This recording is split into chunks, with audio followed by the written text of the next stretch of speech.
Selamat pagi, Bapak Ibu yang kasih Tuhan kita Yesus Kristus. Kita akan membaca dan merenungkan firman Tuhan pagi hari ini. Tapi sebelumnya kita akan mohon bimbingan daripada Roh Kudus untuk meneduhkan hati kita masuk dalam doa bacaan firman Tuhan. Kita satu doa, kita berdoa. Bapa, kami akan baca dan merenungkan firman. Hadirlah tengah-tengah kami, curahkanlah Roh Kudus-Mu agar kami dapat memahami apa yang menjadi rencana Allah dalam kehidupan keberimanan kami, khususnya pada saat ini di masa-masa sulit seperti ini. Tuhan, kiranya Engkau sertai, berikan kami kekuatan dan kesehatan yang daripada-Mu. Bersabdalah ya Bapa, karena kami anak-anak-Mu telah siap untuk mendengarkannya. Amin.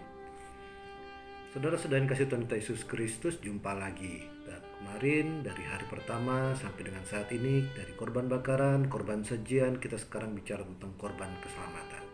Nah, korban keselamatan, kalau kita membaca mulai dari ayat 1 sampai ayat 9, pasal 3 sampai 9, ada dua jenis hewan yang berbeda, bahkan tiga. Ada kambing domba dan ada lembu.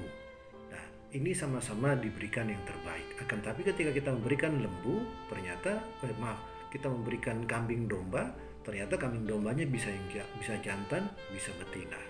Dari ketiga hal, tentang hal persembahan, korban bakaran, korban sajian, dan korban keselamatan pun berbeda-beda. Korban bakaran tidak boleh dimakan, korban sajian bisa dimakan. Ada yang bisa dimakan, karena itu berupa gandum, roti. Dan korban keselamatan pun ada yang bisa dimakan bagiannya. Tidak semua dibakar habis untuk akhirnya sama seperti korban bakaran. Akan tetapi dari ketiga korban ini yang paling utama adalah korban bakaran dulu. Kita berikan korban bakaran dulu, baru habis itu kita berikan korban sajian atau korban keselamatan.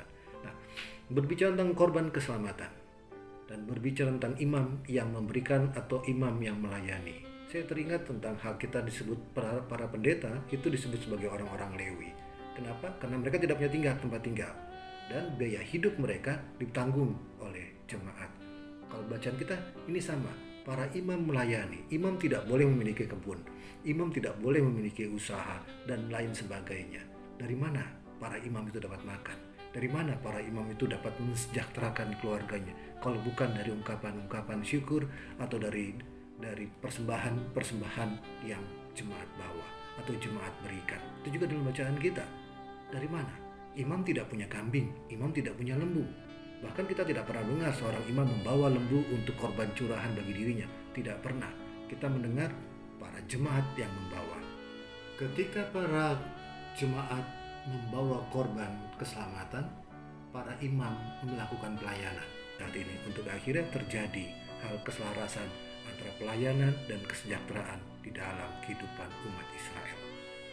Ya, keselarasan hidup saat Tuhan, jemaat, imam, dan jemaat bersama-sama memakan korban keselamatan. Hal itu mencerminkan sebuah persekutuan bersama yang mesra, erat, dan indah. Jadi, persekutuan itu penting dalam kehidupan keberjemaatan. Karena dari situlah akan nampak pelayanan dan kesaksian kita dalam hidup ini. Kita aminkan firman Tuhan pada pagi hari ini.